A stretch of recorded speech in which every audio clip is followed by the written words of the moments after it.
नमस्कार दोस्तों। आज हम एक ऐसे प्रश्न पर चर्चा करेंगे जिसने सदियों से वैज्ञानिकों, दार्शनिकों और आम लोगों को उलझन में डाल रखा है। पहले मुर्गी आई या अंडा? यह सवाल न केवल मनोरंजक है, बल्कि इसके पीछे गहरे वैज्ञानिक और दार्शनिक पहलू भी हैं। आइए इस बहस को गहराई से समझने की कोशिश करते हैं। दार्शनिक दृष्टिकोण।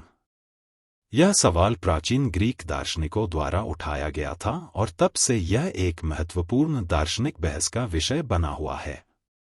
अरस्तू ने कहा था कि मुर्गी और अंडे दोनों ही हमेशा से अस्तित्व में थे, क्योंकि उनके बिना जीवन की निरंतरता संभव नहीं होती।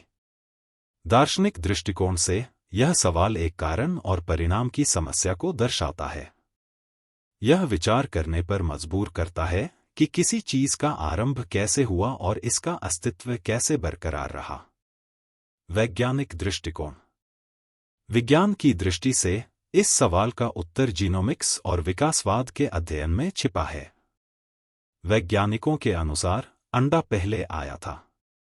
इसका कारण यह है कि जीवों में उत्परिवर्तन, म्यूटेशन, अंडे में होता है, जिससे नई प्रजातियों का विकास होता है। डॉक्टर कॉलिन फ्रीमैन और उनकी टीम ने पाया कि अंडे का खोल बनाने वाला प्रोटीन ओवोक्लेडिडिन 17 केवल मुर्गी की ओवरी में पाया जाता है। इसका मतलब है कि मुर्गी के अंडे का उत्पादन मुर्गी से ही होता है, लेकिन मुर्गी बनने की प्रक्रिया अंडे में ही शुरू होती है। विकासवादी दृष्टिकोण। विकासवादी दृष्टिकोण से देखें तो मुर्गी और अंडे दोनों ही एक लंबी और जटिल विकास प्रक्रिया का हिस्सा हैं। पक्षियों के पूर्वज, जो डायनासोर्स से विकसित हुए, उन्होंने अंडे देना शुरू किया। इसलिए यह कहा जा सकता है कि पहले अंडा आया, जिसमें समय के साथ विकास की प्रक्रिया से मुर्गी का जन्म हुआ।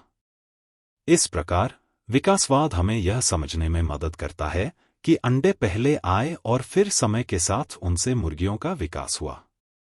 निष्कर्ष। दोस्तों, पहले मुर्गी आई या अंडा?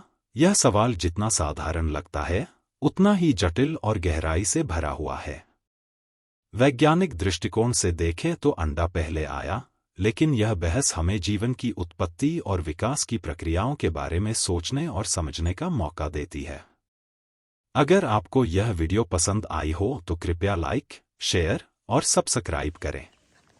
और हाँ, अगर आपके पास भी कोई रोचक सवाल है तो हमें कमेंट्स में ज़रूर बताएं। अगले वीडियो में फिर मिलेंगे एक और दिलचस्प सवाल के साथ। तब तक के लिए धन्यवाद और नमस्कार।